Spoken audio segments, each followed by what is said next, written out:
Une patiente de 40 ans, donc jeune, est adressée par son médecin traitant pour une dyspnée. Donc le motif de consultation, elle est actuellement essoufflée au moindre effort et a même quelques difficultés au repos. Elle n'a pas d'antécédents notables.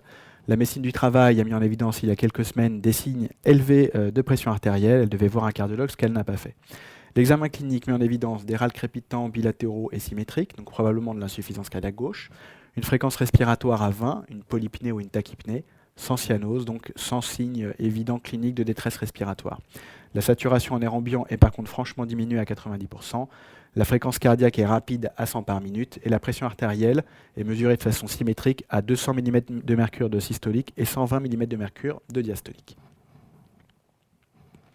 Vous réalisez une radio de thorax. Première question, interpréter sa radio de thorax réalisée en urgence. Donc on va d'abord regarder la radio et ensuite revenir par une diapo sur les mots-clés.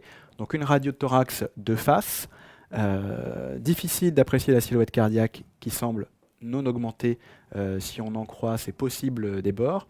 Par contre, le signe à bien préciser est la présence d'un syndrome alvéolo-interstitiel bilatéral et symétrique jusqu'au sommet, donc un infiltrat bilatéral et symétrique jusqu'au sommet, avec un bronchogramme aérien, comme on peut voir ici, la présence d'air due aux îles des poumons. Donc une radio d'œdème aigu pulmonaire, de face. On va revoir les mots-clés immédiatement. Donc opacité bilatérale et symétrique, périhilaire, atteignant les sommets, donc vraiment le syndrome alvéolo-interstitiel.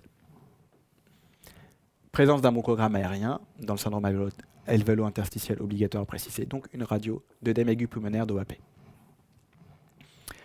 Quel est votre diagnostic clinique?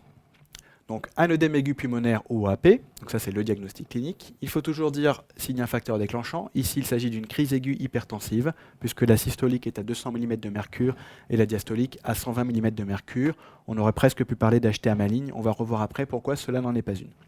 On peut également parler de poussée hypertensive sévère, c'est la même chose. Donc les arguments cliniques pour l'OAP, la dyspnée de repos, les crépitants, les arguments radiologiques, le syndrome alvéolo-interstitiel bilatéral, et pour la crise aiguë hypertensive, une HTA sévère, ancienne, une diastolique élevée. Question suivante, détaillez votre traitement. Donc il s'agit évidemment d'une urgence thérapeutique, maintenant qu'on a le diagnostic. La patiente doit être hospitalisée en soins intensifs de cardiologie par exemple, et mise en condition. Donc la mise en condition pour un OAP chez un patient en cardiologie ou soins intensifs est toujours la même. Repos strict au lit, évidemment là la patiente ne va pas se lever. En position demi-assise, elle ne tiendra pas de toute façon le décubitus dorsal compte tenu de l'œdème pulmonaire. Limiter d'emblée les apports hydriques et sodés en proposant une restriction hydrosodée.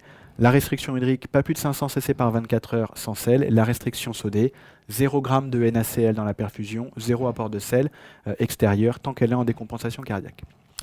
Ensuite, la mise en condition, la pose de voies veineuses périphériques, une voire deux voies veineuses périphériques. Les voies centrales sont réservées aux patients ayant de mauvaises voies périphériques ou chez qui on va proposer un support inotrope positif avec 20 de tension. Ici, évidemment, ce ne sera pas le cas. On répète qu'on n'apporte pas de sel. Par contre, il faudra une supplémentation potassique, étant donné qu'on va utiliser des diurétiques de Lens chez cette patiente qui vont avoir tendance à faire éliminer par les urines du potassium. On continue la mise en condition avec la mise en place d'un scope. On va surveiller l'électrocardiogramme et la fréquence cardiaque, la pression artérielle de façon très rapprochée, et la saturation en oxygène. Il va falloir également surveiller de très près la diurèse chez les patients hospitalisés pour insuffisance cardiaque. Pour ça, dispositif de recueil des urines, éventuellement par une sonde vésicale. On va maintenant, que la patiente est bien mise en condition, traiter son OAP le plus rapidement possible, évidemment. Les 3 mots-clés pour l'OAP pour l'internat, c'est oxygène, diurétique, dérivé nitré. Alors l'oxygénothérapie, on commence par ça, il faut l'adapter à la saturation et à l'état de conscience. Ce qui marche le mieux dans l'OAP, chez les patients n'ayant pas d'antécédents respiratoires, c'est la CPAP ou la CPAP de Boussignac. En cas d'antécédent respiratoire, par exemple de BPCO ou de forme spastique, on préférera la VNI. Si les patients ont des troubles de la conscience, il faudra obligatoirement les intuber pour proposer une ventilation mécanique. Par contre, si les patients n'ont pas de troubles de la conscience et ne supportent pas le masque de ventilation non invasive ou de CPAP, on pourra se contenter de l'oxygénothérapie au masque. Donc, comme tout ça est bien compliqué à mettre sur une grille internat, les seuls mots-clés seront pour oxygénothérapie. Deuxième partie du traitement diurétique de Lens. Dans l'OAP, il faut toujours préciser qu'ils sont intraveineux, donc pour avoir une action brève et courte, et qu'ils sont répétés en fonction de la diurèse. On commence par un bolus de Lasix en intraveineux, par exemple 60, 40, 80 mg, et on les répétera en fonction de l'évolution. Deuxième partie du traitement, le dérivé nitré. Ici, il y a une double indication au dérivé nitré. La première, c'est l'OAP en lui-même avec pression artérielle supérieure à 100. Si elle était à moins de 100, il faudrait proposer plutôt de la Dobu. Et enfin, il s'agit d'une poussée ou une crise aiguë hypertensive, et un des traitements intraveineux les plus efficaces sont les dérivés nitrés. Donc, par exemple, du Risordan à la seringue électrique, avec une dose qu'on va augmenter ou diminuer en fonction de la réponse tensionnelle. D'autres antihypertenseurs peuvent être utilisés en intraveineux, par exemple un inhibiteur calcique, le Loxène, qu'on pourra associer au dérivé nitré, ou alors un alpha-bloquant, le Présil, qu'on pourra également associer soit au dérivé nitré, soit au dérivé nitré et à la N-cardipine. On n'oublie pas la fameuse rééquilibration hydroélectrolytique. Donc ici, il faudra une supplémentation potassique systématiquement, puisque le patient va être traité par des fortes doses de diurétique de Lens. Question suivante, quelle est la définition de l'HTA maligne? Et en gros, pourquoi ici, il ne s'agit pas d'une HTA maligne? Donc il s'agit de l'association d'une HTA sévère avec une diastolique supérieure à 130 mm de mercure, donc là on y était presque, mais il faut également qu'il y ait une rétinopathie au fond d'œil. Donc on aura, je pense, pour tout dossier d'HTA maligne à l'internat, un fond d'œil associé à interpréter, ce qui est tout à fait possible. Il faut également un retentissement viscéral. Donc ce qu'on voit habituellement, c'est une atteinte rénale avec une insuffisance rénale aiguë, une atteinte cardiaque avec un OAP, non pas par dysfonction systolique, mais par dysfonction diastolique du ventricule gauche, et enfin une atteinte cérébrale avec une neuropathie hypertensive. Question suivante, quel diagnostic suspectez-vous en cas de souffle lombaire unilatéral droit?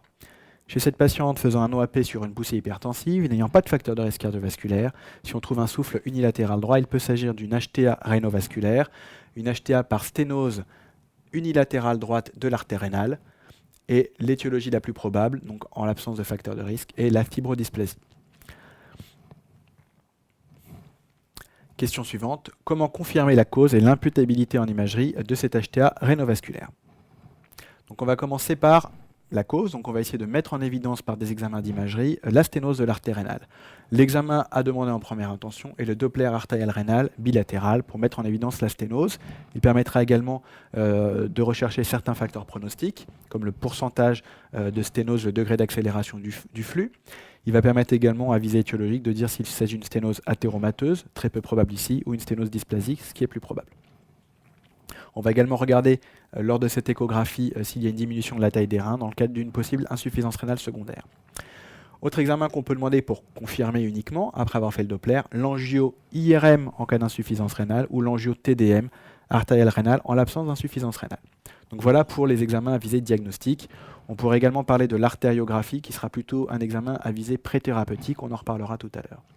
Pour l'imputabilité, deux examens. Le premier, le plus logique, le dosage étagé dans les veines rénales de la rénine. Du côté de la sténose, le taux de rénine sera beaucoup plus élevé que de l'autre côté. Enfin, une scintigraphie rénale peut permettre de voir le fonctionnement d'un rein par rapport à l'autre. Donc le rein avec la sténose va moins fonctionner. On peut faire un test aux IEC et continuer la scintigraphie. Sous IEC, le rein malade va encore diminuer son fonctionnement et augmenter sa synthèse de rénine. Et donc cet examen permet de voir exactement l'atteinte de cette dysplasie. Question suivante, comment traiter la lésion en cas de confirmation? En cas de dysplasie fibromusculaire, le traitement est systématiquement l'angioplastie de l'artère malade. En général, sans stent, donc sans besoin d'association d'antiagrégants par la suite. Pourquoi est-ce qu'on propose l'angioplastie alors que dans les formes athéromateuses, elle est plutôt contre-indiquée?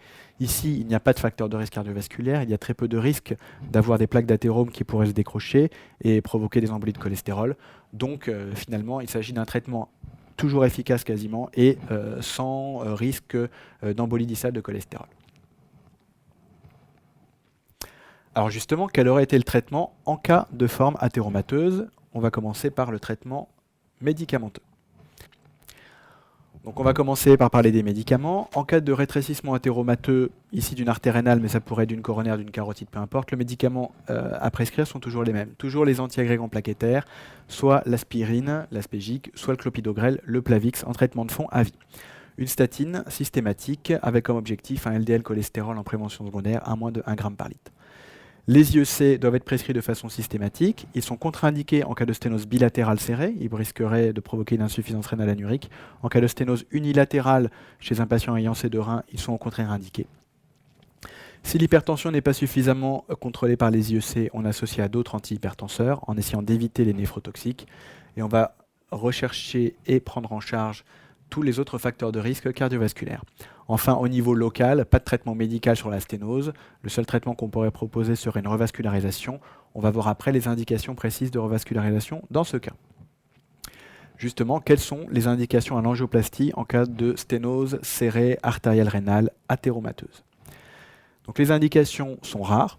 Une seule est à retenir encore aujourd'hui, c'est les patients ayant fait des OAP flash. OAP flash, ça veut dire poussée aiguë hypertensive, rapidement symptomatique avec de l'insuffisance cardiaque gauche, due à un trouble de la fonction diastolique du VG. Pour éviter la récidive d'OAP, on propose une dilatation des artères rénales, sauf en cas de plaques de cholestérol visibles lors des examens. Ça se discute également en cas d'HTA très mal contrôlé malgré une plurithérapie.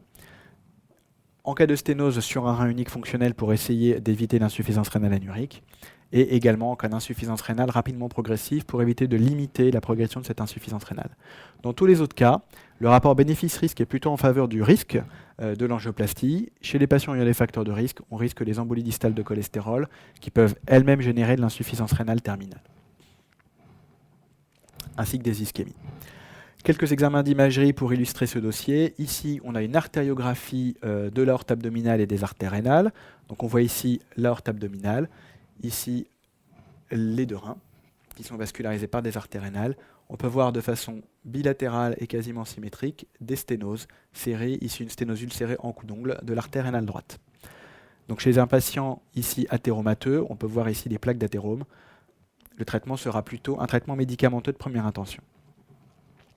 On a ici une reconstruction en 3 dimensions d'un angio-TDM de l'artère rénale, où on retrouve également des sténoses ostiales serrées des deux artères rénales.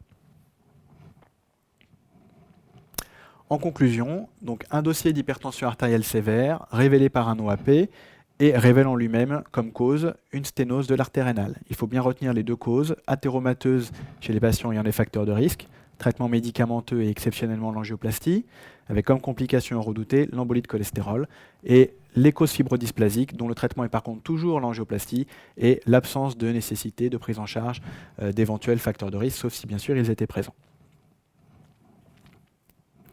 Les items abordés, l'item 128, athérome, épidémiologie, physiopathologie, l'item 129, facteurs de risque cardiovasculaire et prévention, et l'item 130, hypertension artérielle.